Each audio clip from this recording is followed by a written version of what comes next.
But even when you talk about the church aspect, you said it initially when you talked about their attachment style. It's what does my friend group look like? Yes. What are they putting in my ear? What are they doing this? And how's this? And so forth. And that plays a very my friends are single. Well, you're gonna be single soon too. Yes. You know, exactly. just the way it works. Yes. You know. Exactly. I mean, you hang out with Ed, what you think is gonna happen? You know what I'm saying? I don't care. You're gonna have a ball, baby. I tell you that much.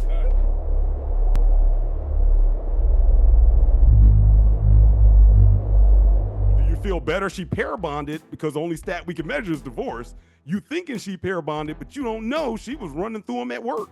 You have no idea. But overall, the things that really made a difference, number one, a woman divorcing, here's one for us guys. It seemed to be a U-shaped relationship. Women or people that got married before the age of 25, they got divorced at a higher rate than people who got, if they just delayed marriage, the likelihood of them staying together increased until we get to marriage in the early 30s, then it goes back up again. There seemed to be a sweet spot from about 27 to 32 that when people get married at that age, at least right now, they appear to stay together longer. So if you want to pick a woman that is going to be more likely to stay with you in pair bond, don't get married before 25 to 27. Don't get married before your mid-20s. Wait. Now, how many of you guys are willing to do that? And build up your bank. Wait to build up your bank. Become whatever you are in your field. Become the expert in that. Go through that and worry about getting yourself together, get your finances together, and getting your mind together. Because it always starts with your mind. Yes. You got to do that first. And that's what if you're looking for a relationship. But if you're like me and not looking for a relationship, oh well. You go find the ones that act that way and show those type of tendencies, and you knock them off and you move on to the next one. But see, that's you got to have a different type of mentality to be able to do that, because you got to understand and realize what you're looking for. And if you don't understand and realize what you're looking for, you're going to have a miserable life.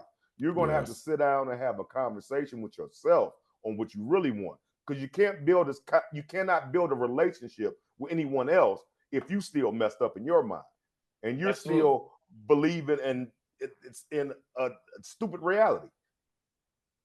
Ed, perfect segue, because that was the other thing that played a major role in divorce. Again, here's another one for you. Instead of worrying about whether she's going to stay with you based on her body count, the question is, what is her attachment style? If she is a woman who avoids conversation or avoids conflict, if she hasn't done that work on herself, especially over 50, that becomes very important. That's a greater indicator that she will not stay married to you. See, the problem is, there it is. The problem is we are trying to look at body count in isolation. A lot of women, the reason why they rack up a number of bodies is because they got problems attaching with stuff that was done to them or stuff that they did earlier, etc. And that may lead, and a correlation is the higher body count. So if this is all you focused on, you might miss the big stuff over here. The fact that y'all can't conversate about nothing. The fact that she locks you out and puts you on silent treatment. The fact that she uses sex in order to not even deal with, and when you're mad at her, she feels, let me go ahead and give him some. That'll shut him up. And when she wants something out of you, I'm not going to give him some, and that's going to make him do. Those are the things that have a bigger indicator toward divorce. If she uses substances to numb herself, to isolate, those are the biggest indicators, not her body count. And I got to throw this one in, because everybody, we oftentimes can go ahead and talk about being in church and how there's a lot of folks doing stuff in church. Religion actually did play a role, and it's logical because it's kind of a community thing. You're less likely to get divorced if you got some religious institution, people that obviously they may be married. There are rules, how more a person feels they're supposed to live morally, so they may be less likely to jump out of a marriage. But again, those things are far higher than just focusing on body count if we're talking about divorce. But even when you talk about the church aspect, you said it initially when you talked about their attachment style. It's what does my friend group look like? What are they putting in my ear? What are they doing this? And how's this? And so forth. And that plays a very, my friends are single. Well, you're going to be single soon too. Yes. Just the way it works, Exactly. I mean, you hang out with Ed, what you think is gonna happen? You know what I'm saying? I don't care. You're gonna have a ball, baby. I tell you that much. Watch out. Well, it does go about with who you hang around, who you listen to, that echo chamber. Because you got a bunch of people saying, "Oh, girl, he ain't this, he ain't that," or "You need to do this, you need to do that." What you gonna slide towards? You're gonna slide towards that echo chamber, the birds of the feather type of thing. Yeah, absolutely. That's it. And then also about the body count too. Another reason why I don't care about the body count is because I have friends and family members that's out there, dudes that's out there, and they done knocked off all gracious plenty. So I know with them guys out there, just a few that I know it's more of them out there. More than, I don't want to mention any names, but hey, you know who I'm saying? You giving shout outs? Yeah, I'm giving shout outs to them. They get the world championship record. They started me out on my life. I think we're gonna move into this next topic, but I think the whole point that you guys will really missed in that discussion is simply what we're still wrapping up here. You are never going to know. No. If there's no way you can prove it. All the things that you think you know, that you look for, is that really what you're seeking? Or when I talked about ego, and Derek said it earlier as well, are you really worried about your ego because you do know that she may have experienced some things that now that may be intimidating to you? And I even know for a lot of guys, again, especially if you come out of the religious side, you may be like, wow, I saved myself. Everything whatever good book that I read, I kept myself from doing a whole lot because my mama told me, boy, don't be out there sleeping around. Don't be having multiple girlfriends. And then you save yourself, and now you're 50. You didn't go ahead and go to a lot of those bachelor parties that your friends were throwing because you didn't want to be unfaithful to your wife. You passed up some opportunities that woman who was flirting with you on the job, and every time she bent over, you saw cleavage for days. And now you realize you're back out in the game, and no woman has rewarded you not one time because you saved yourself. And that hurts because now you meeting them, and well, actually, she probably ain't telling you stories because if you came across as being judgmental, her lips got sealed.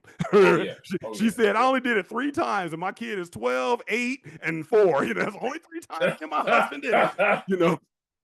Oh, man, I got 3 different baby daddies, and those are the only 3 times I did it. Because as soon as she senses that you're judgmental about her, you're just like the researchers. That number is going to... But when you really understand and talk to a woman, and you realize that may be that aspect of it, like, wow, I saved myself.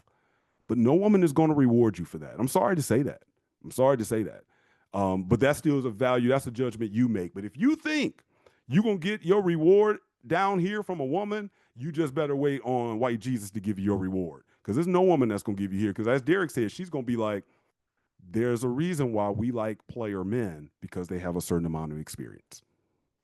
That's why, as a man, why should you even care?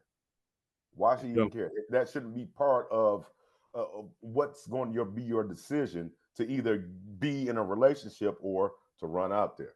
Well, let's put it into perspective. I mean, we have our own personal opinion about what a man, defining what men are on our own categories. And if a man chooses to have that, he has to understand that he's setting himself up for failure and disappointment because if she turns around and do a special move that she learned 20 years ago, the first thing he's gonna say is, where'd you get that from?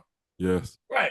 And things of that sort. And it's just like you're setting yourself up. But you have to know who we always talk about this. You got to know yourself. You got to know your limitations. You got to know what you're comfortable with. And you have to know it before somebody else knows it, because then you're in for a rude awakening. And just know yourself. I mean, we sitting up here with three men, 50 plus. I'm 28. You asked me again. But when it boils down to it, we're talking from our personal experience. As a man, you have to have your own personal experience and know it.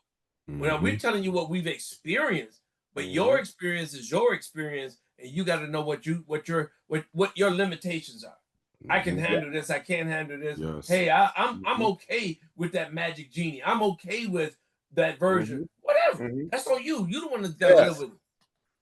Thank you. I'm just talking about what I do and what I tolerate and the level that I live at, because I can't dictate how you do what you do. If you're looking for a relationship, which I am not looking for a relationship, no. Disclaimer: Eddie's not looking for right, right. Yeah, I'm not. No. I'll hit you up. But no, none of that type of stuff. I'm not looking to grow old with you. I'm not looking to have puppies and all of that type. No, we're here to have a good time and enjoy each other's company and have fun and be happy. And if that's something that you don't want to do, and complain about this, that, and the other, I know. And us fellas have to understand. Stop being so soft. My goodness, stop being so soft. How many of these doggone younger dudes raised in these single parent households by women that hate men and turn their sons into little punks? Yeah.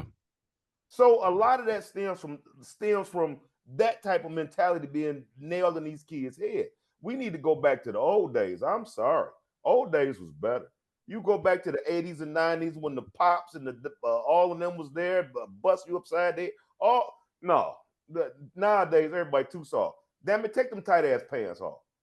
Well, I mean, I ain't gonna lie. I wish I could find the video, and I'm gonna give props up to CGA on where I saw it. But he played a clip of an older woman, and it's funny. People like got their grandparents now who are in their 70s and 80s, got dementia, and they up there putting them on TikTok and everything else. And in this one video, the girl was asking her mama, was like, "Mama, how did you stay married for 60 plus years and just be with one man?" Now, I gotta say, it's interesting. The woman was like, "How could you just be with one guy?" She's saying that basically she doesn't want to be.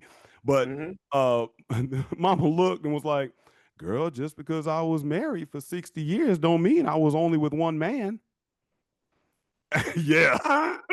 And then another clip, I don't know if it was the same clip or he just pulled them together, but Ed, you made me think about it. It was one of these old school players. And he was talking about, yeah, see, for you, that's your mama. For me, that's just another woman. That's just a chick.